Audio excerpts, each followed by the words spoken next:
신약 성경 마가복음 10장 28절에서 31절. 베드로가 여짜와 이르되 보소서 우리가 모든 것을 버리고 주를 따랐나이다.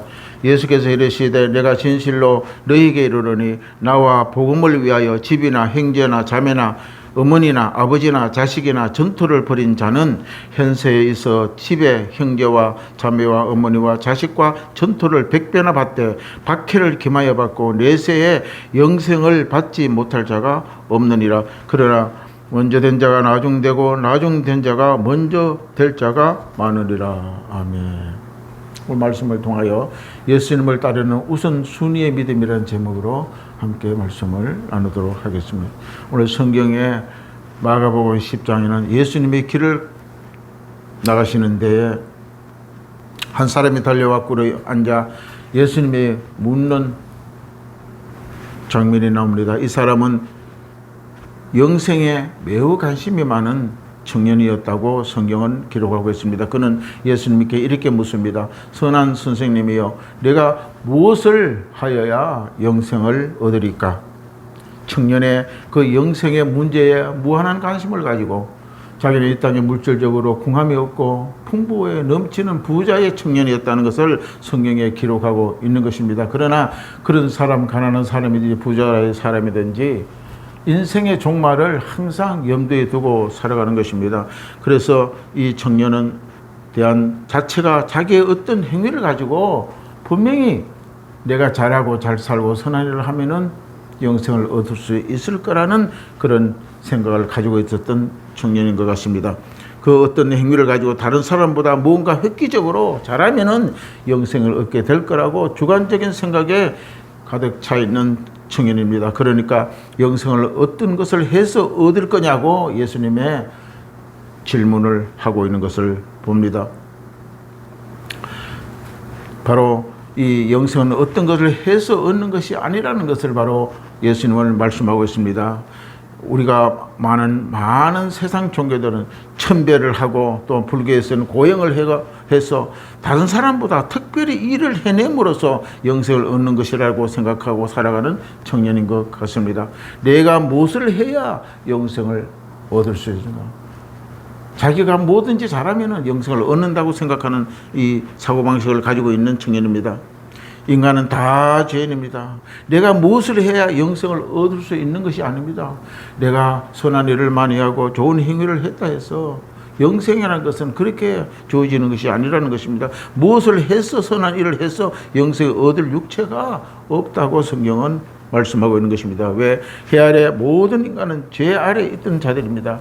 예수님께서 선하신 분은 한 분뿐이라고 말씀하고 있고 또 청년에게 그렇게 교육을 하는 것을 봅니다. 선한 분은 하나님 한 분밖에 없다는 사실을 알게 하십니다. 로마서 3장 23절에 모든 사람이 죄를 범하였음에 하나님의 영광이 이르지 못하더니 오직 선한 이는 한 분 하나님밖에 없다고 예수님은 강력하게 청년을 교육합니다. 모든 인간이 죄의 영향 아래 살아가면 끝은 하나님의 심판이 오게 되는 것입니다. 그렇기 때문에 인간은 반드시 구원이 필요한 이유인 것입니다. 이 청년은 영생을 얻기 위하여 예수님을 찾아왔습니다. 청년은 예수님의 율법의 이야기를 할 때 어려서부터 내가 다 지켰다고 대답을 합니다. 인간의 율법은 어떻게 다 지킬 수 있나요? 그 율법 중에 한 가지만 다 지켜도 한 가지만 지킬 수 없으면은 그 율법의 지킴이 되는 것이 아닌 것입니다. 그런데 청년은 예수님께 어려서부터 율법을 다 지켰다고, 이 청년은 예수님 앞에 거짓말하고 있는 것을 알 수가 있는 것입니다. 그럼에도 불구하고 청년이 율법을 다 지켰다고 하니까 예수님은 얼마나 대견스럽게 생각했겠어요. 예수님의 청년에 이렇게 말씀합니다. 그래? 율법을 너가 다 지켰다고? 아직도 그러면 한 가지가 부족하다. 가서 내게 있는 것을 다 팔아 가난한 자들에게 주라. 그리하면 하늘의 보화가 내게 있으리라. 이렇게 말씀을 하는 것입니다.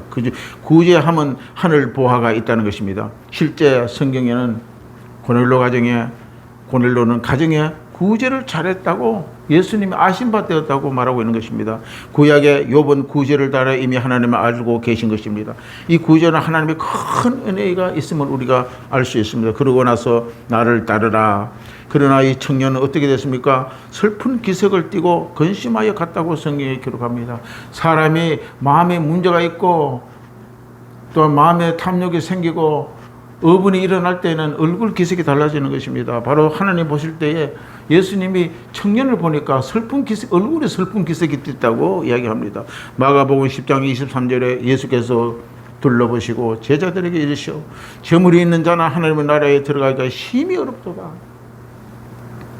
이 청년이 다 예수님과 제자들의 무리에 떠나간 뒤에 예수님은 제자들의 얼굴을 둘러봤다고 기록하고 있습니다. 예수님은 둘러보시고 청년은 자기 재산을 다 팔아 가난한 지 주라 하니까 청년은 떠나가 버리고 난 뒤에 청년이 떠난 후에 제자들의 표정을 보니까 예수님이 이렇게 둘러보니까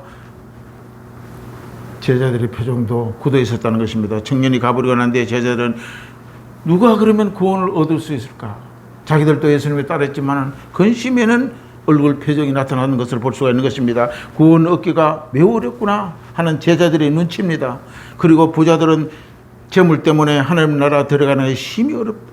예수님의 제자들은 교육을 하는 것입니다. 재물이 있는 자, 단순히 재물이 있는 자는 돈이 많은 자가 바로 천국에 들어갈 수 없다는 그런 말이 아닙니다. 재물이 많으면 좋지요. 그러나 이 말씀은 재물을 의지하고 돈에 재물의 마음을 두고 거기에 마음을 빼앗기고 살아가는 자들은 하나님이 지적하고 있다는 사실입니다. 재물이 많으면 좋잖아요. 돈 많으면 좋지요. 믿는 사람들도 부유한 사람들이 좋은 거지요. 많이 가지고 그 안에서만 뭐든지 구제도 많이 하고 하나님 일도 많이 할 수 있는 것입니다. 가난하면 안 되는 것입니다. 재물이 있는 것은 좋은 것입니다. 그런데 하나님과 재물은 동시에 섬기지 못한다는 것입니다. 마태복음 6장 24절에 너희가 하나님과 재물을 겸하여 섬기지 못하니라. 하나님을 선택하라는 것입니다. 재물을 선택하느냐 하나님을 선택하느냐 그것을 바로 우리의 믿음에 딸려 있다고 예수님은 지적하고 있는 것입니다. 예수님이 재물이 많을수록 세상에 대한 집착이 강해지고 하나님 나라에 대한 갈망과 헌신이 약해질 수 있다고 예수님은 경고하고 있는 것입니다. 부자 청년은 계명을 지키면서 살아서나 재물을 우선적으로 두면서 살았다고 말하고 있는 것입니다. 인생의 가장 보아인 예수 그리스도를 놓치고 살아가는 것입니다. 우리가 삶에 살아가면서 중요한 걸 잃어버리면 무슨 소용이 있습니까? 아무리 돈이 많고 좋은 거 많이 먹들 건강에 잃어버리면 무엇이 그 소용이 있는 것입니까? 그러나 인생의 영혼을 살리는 예수 그리스도를 믿는 믿음, 예수 그리스도를 믿는 영생의 길을 잊어버리면 세상에서 아무 낙을 누리고 살아도 소용이 없다는 것입니다. 그런 우선순위에 어디에 두고 살아가느냐를 지적하고 있는 말씀인 것입니다. 청년이 질문에 무엇을 해야 영생을 얻을까? 하늘나라에 들어가려면 재물 아니라 하나님을 의지해야 된다고 예수님을 말씀하고 있는 것입니다. 구원을 돈이나 자기 행위 즉 무엇을 해서 얻는 것이 아니라는 것입니다. 오직 하나님의 은혜로 가능하다는 진리를 예수님이 또 지적하고 가르치는 핵심의 진리가 바로 오늘 우리가 믿는 복음입니다. 저는 과거에 구역장을 할 때 어떤 청년이 저에게 와서 성경 말씀을 가지고 구원을 받기 위하여 집이나 형제나 자매나 어머니나 아버지나 자식이나 전투를 벌이고 현세에 있어 집과 형제와 자매와 어머니와 자식 전투를 100배나 받되 박해를 겸하여 받고 내세 영생을 받지 못할 자가 없다고 오늘 본문 마가복음 10장 29절 30절의 말씀을 가지고 내게 질문한 것을 내가 기억합니다. 말씀을 읽다가 질문하는 것인데 예수를 믿는데 부모 형제를 버리고 다 버리고 자매도 버리고 형제도 버리고 부모도 버리고 그거 버리라고 말하는 것이 아닌 것입니다. 그러면 십계명이 필요 없지요. 왜 율법적으로 예수님이 네 부모를 사랑하라, 형제를 사랑하라, 이웃을 사랑하라 그런 말씀의 진리는 안 맞는 것입니다. 오늘 본문의 말씀은 내 삶의 우선순위가 어디에 두라느냐 그 목적을 말하고 있는 것입니다. 이 말씀을 듣고 베드로가 우리가 모든 것을 버리고 주라. 베드로는 실질적으로 부모를 떠났어요. 친척 가정 고향을 떠났어요.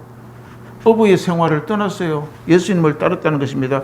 그런 실정이 있는 그 베드로가 이 말씀을 듣고 예수님 앞에 이야기합니다. 우리는 모든 것을 버렸나이다. 이 말은 육신의 가족을 버린다는 뜻이 아닙니다.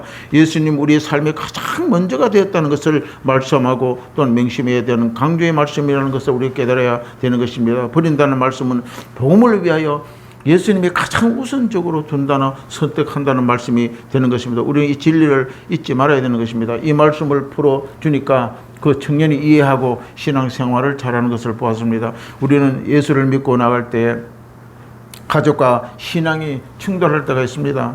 주일 예배보다 가족 모임이 더 우선할 때가 있고 신앙의 원칙보다 가정 기대를 따를 때 그럴 때가 예수님이 우리에게 묻습니다. 제사를 지내야 되는데 내가 교회 가느냐, 제사를 지내는 일의 원칙을 따르냐, 이런 신앙적인 갈등이 일어나는 것입니다. 그럴 때 예수는 우리에게 묻는다는 것입니다. 너는 누구를 먼저 따를 것인가? 진정한 제자는 예수를 먼저 따르는 사람이라는 것입니다. 그렇게 할 때에 하나님은 절대 잊지 않는다고 오늘 성경에 약속합니다. 하나님의 인생에 우선적으로 두는 자에게 예수님은 우선적으로 약속하는 것이 바로 마가복음 10장 오늘 본문 30절입니다. 그런 자에게 금세 박해를 받습니다. 예수를 믿고 따를 때 박해 받지요. 너는 조상 제사도 안 지내고 형제보다 교회가 우선이라 박해를 받습니다. 박해를 겸하게 받고 내세의 영생을 받지 못할 자가 없느니라. 하나님 우리 삶에 예수님이 우선하는 것에 절대 헛되게 하지 않는다는 약속의 말씀이라는 것입니다. 그래서 먼저 된 자가 나중되고 나중된 자가 먼저 될 것이라. 될 자가 많으리라고 본문 31절에 기록하고 있는 것입니다. 세상에 앞선 자가 하나님 나라에 앞서는 것이 아니라 예수님의 가장 우선을 두고 살아가는 자가 앞선 자고 먼저 된 자라는 것을 성경에서 말씀하고 있다는 것입니다. 우리 모두 세상에 앞서려고 하지 말고 신앙의 최우선으로 하나님과 예수님을 삶의 최우선에 두는 삶을 살아갈 때에 하나님은 그 모든 것에 책임져 주시고 100배나 더하게 하신다는 것을 우리는 기억해야 됩니다. 기도하겠습니다. 참 좋으신 아버지 고맙고 감사합니다. 오늘 성령께서 하나님 아버지 앞에 나온 청년들에게 주의 분부한 말씀을 기억하게 하여 주시옵시고 삶의 우선순위가 예수께 있고 하나님에게 있고 말씀과 기도 가운데 있다는 사실을 우선순위에 두는 삶이 될 수 있도록 축복하여 주옵소서. 예수님 이름으로 간절히 기도드리옵나이다. 아멘.